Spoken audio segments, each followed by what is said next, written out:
The best journalists have their brains not here, but in their guts.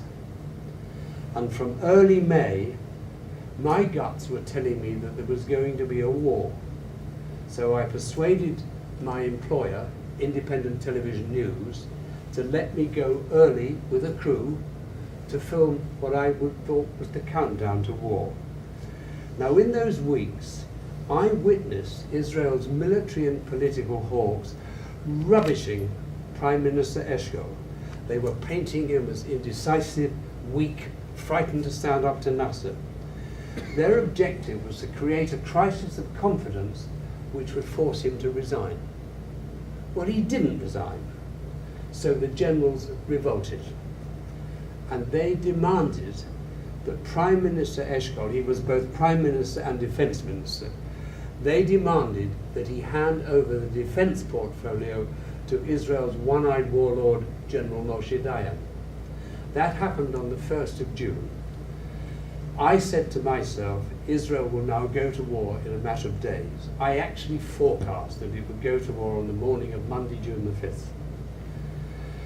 We come then to the attack on the USS Liberty. I'm not going to go into it now, but I think I am the only journalist and the only writer who knows the whole inside story of why the Liberty was attacked. And there's a chapter in volume 3 devoted especially to that, and it's titled The Liberty Affair, quote, pure murder, unquote, on a, quote, great day. I'll just tell you this much.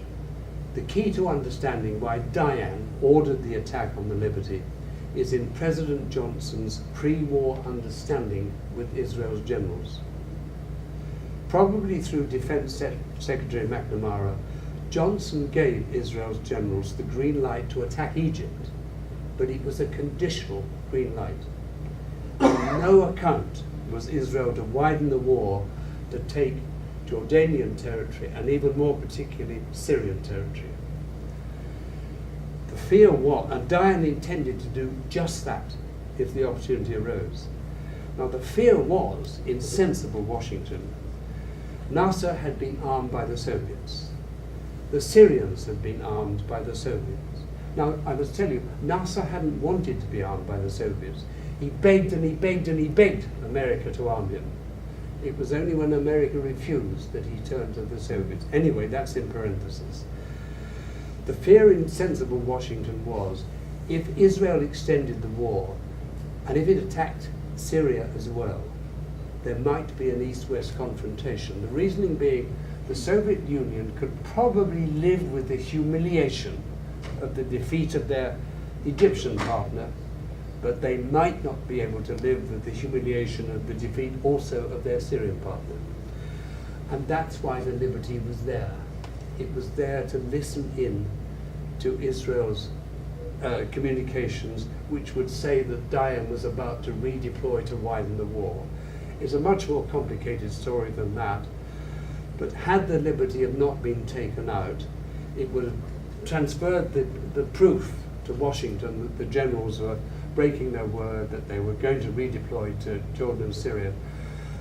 If that had got through, Johnson would have picked up the phone and said to Eshkol, I know what your generals are up to. If you don't stop them, I will. But of course, with the Liberty out, that couldn't happen. It did very nearly come to an East-West confrontation, but at the last minute it was prevented by the Kremlin-Washington hotline. The lesson of the cold-blooded attack on the Liberty was that there is nothing the Zionist state might not do to its friends as well as its enemies to get its own way. And the title of the prologue to volume 1 of my book is Waiting for the Apocalypse.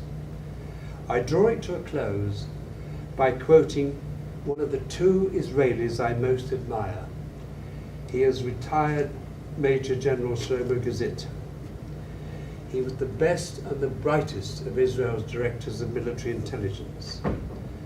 Before being prevailed upon by Israel's leaders to become the DMI, he was for 20 years the head of research of that directorate.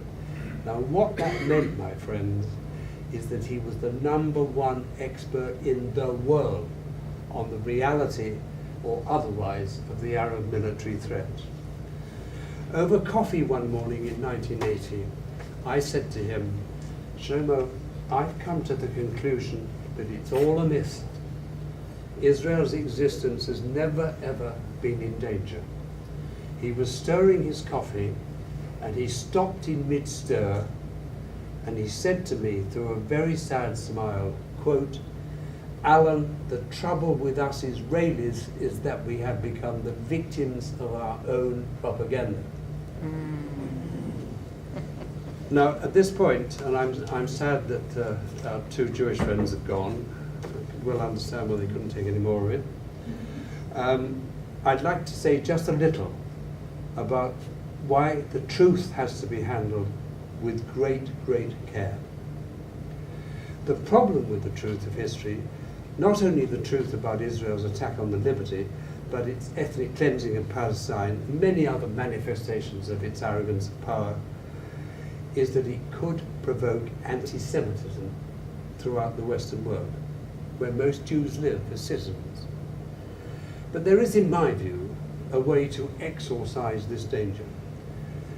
And it is by explaining the difference between Judaism and Zionism. Judaism is the religion of Jews, not the Jews, because not all Jews are religious. And like Christianity, and like Islam, it has at its core a set of moral values and ethical principles.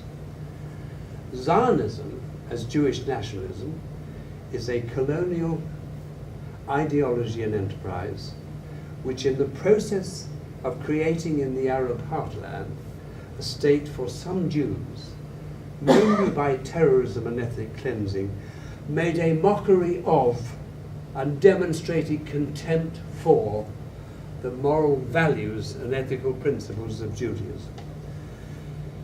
Now, supporters of Israel, right or wrong, conflate Judaism and Zionism because that enables them to claim that criticism of Israel is anti-Semitism. And that enables them to intimidate people into silence and shut down debate. But the truth is that Judaism and Zionism, as I've just defined them, are actually total opposites. Now, what's important about knowing that? It explains two things. It explains why it is perfectly possible, and with good reason on the basis of the facts, to be passionately anti-Zionist, that is anti-Zionism's colonial enterprise, without being in any way, shape or form anti-Semitic, anti-Jew. But the second thing that's explained by that knowledge is why it is wrong to blame all Jews everywhere for the crimes of the few